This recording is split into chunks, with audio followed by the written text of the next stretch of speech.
Olá, vamos a mais um vídeo para a disciplina de bioquímica. Agora eu vou falar sobre as macromoléculas dos seres vivos, né?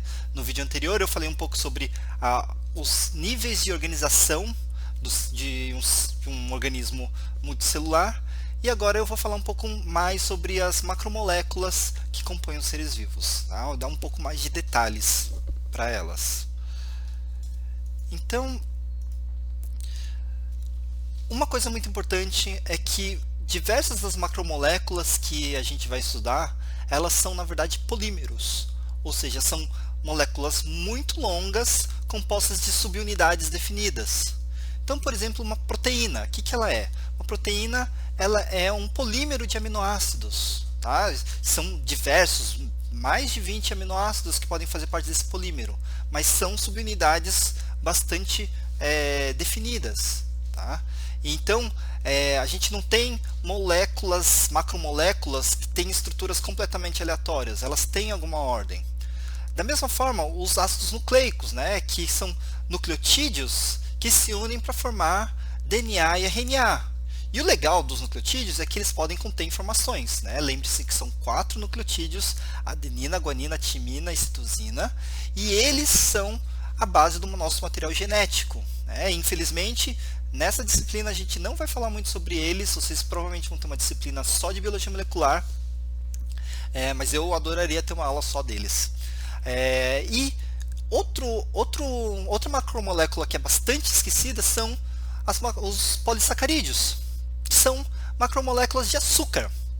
Então, açúcares podem ser ligadas em grandes cadeias e elas têm várias funções, como eu vou falar no restante desse vídeo, tá? Os polissacarídeos. Bom, primeiro as proteínas. Como eu já falei, as proteínas elas são polímeros de aminoácidos, são diversos aminoácidos diferentes e eles podem ser modificados também dentro de uma proteína.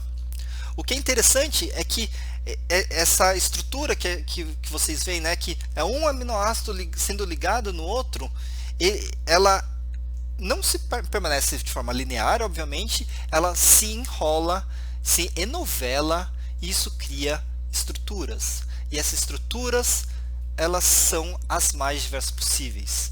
E exatamente por essa possibilidade de estruturas, elas podem ter diversas funções diferentes, como a gente vai ver nas próximas semanas.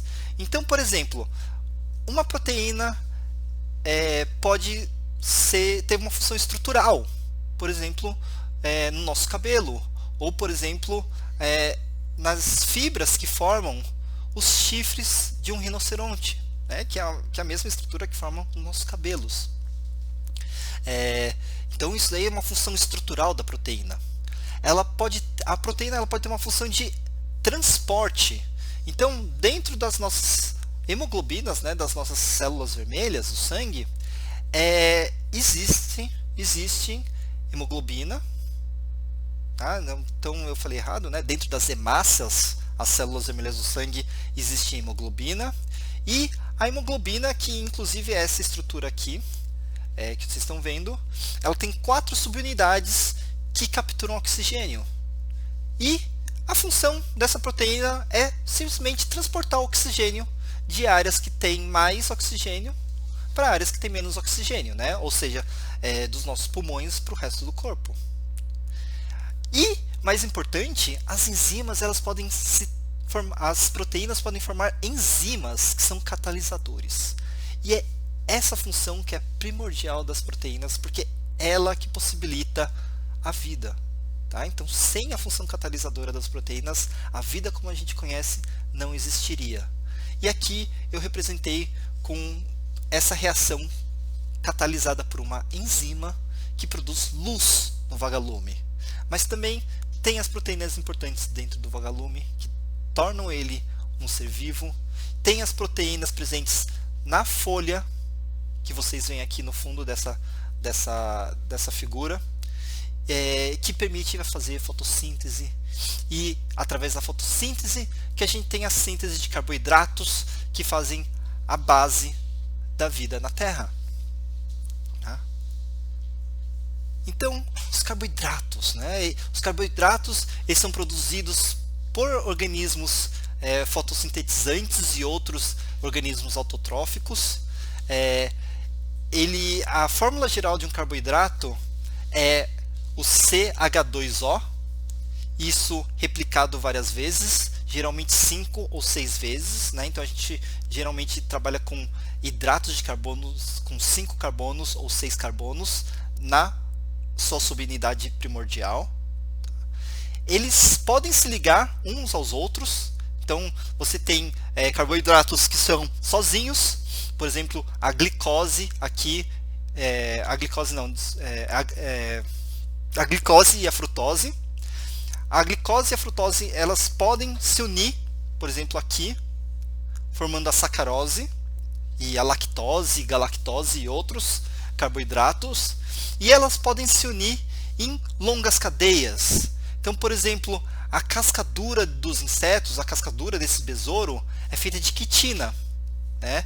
E a quitina é feita de um polímero de carboidratos. Outros carboidratos em forma de polímero podem ser encontrados na parede celular das plantas, né, em forma de celulose.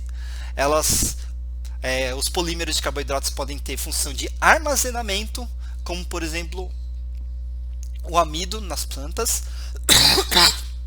e o glicogênio no nosso organismo, tá? E então eles têm uma função energética e estrutural muito importante, tá? E a partir dos carboidratos que a gente consegue fazer proteínas, consegue fazer, por exemplo, aminoácidos. A partir dos carboidratos a gente consegue fazer lipídios e a gente consegue fazer ácidos nucleicos e qualquer outros, a partir dos carboidratos que a gente consegue produzir várias outras moléculas orgânicas. Então eles têm essa importância básica que é enorme. Além disso, a gente tem os lipídios, tá? Que são biomoléculas hidrofóbicas ou anfipáticas, ou seja, são biomoléculas que não gostam de água, elas têm repulsa à água, ou elas têm um lado que tem repulsa à água e um lado que atrai água.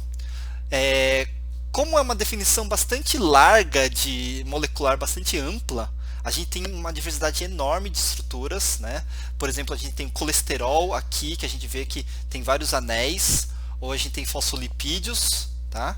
Os fosfolipídios, eles têm um lado que tem ácido graxo, então esse é o lado aqui, que é uma longa cadeia de carbonos, então esse é um lado que ele é hidrofóbico, mas ele tem um lado aqui que é carregado eletricamente, né? Esse lado que tem um fosfato e um nitrogênio com carga positiva.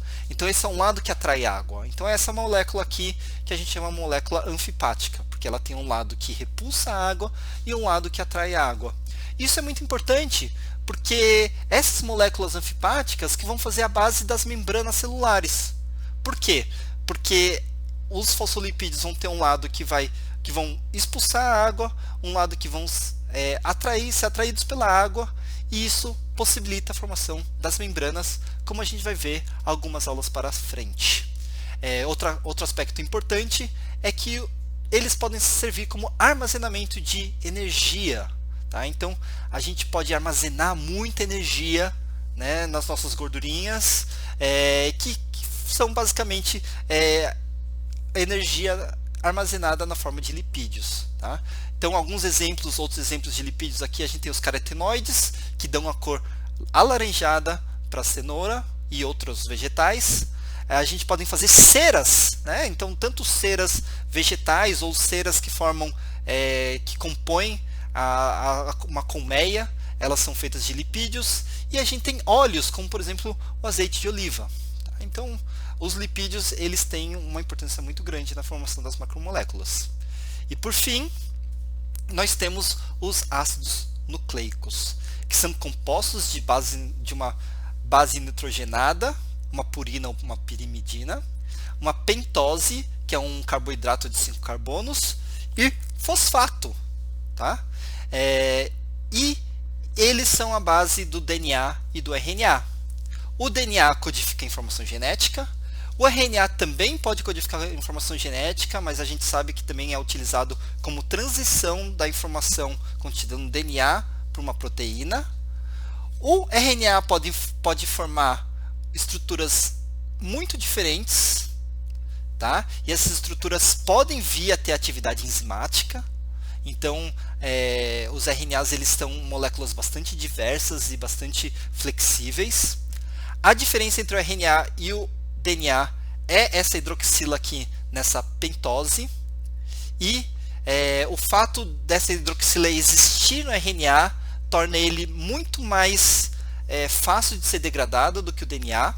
Então, o DNA, que é o ácido deoxirribonucleico, tá? Exatamente porque ele não tem essa hidroxila, e por não ter isso, ele é muito mais estável.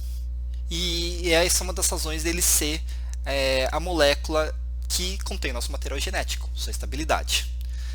Mas também é importante que os ácidos nucleicos eles podem ser utilizados para armazenar energia, que é o caso do ATP. Não sei se vocês já perceberam, mas o ATP é basicamente um ácido nucleico. Ele tem 3 fosfatos, tem a pentose e tem uma base nitrogenada associada. Bom, nesse vídeo eu espero que vocês tenham sido introduzidos às macromoléculas do nosso corpo.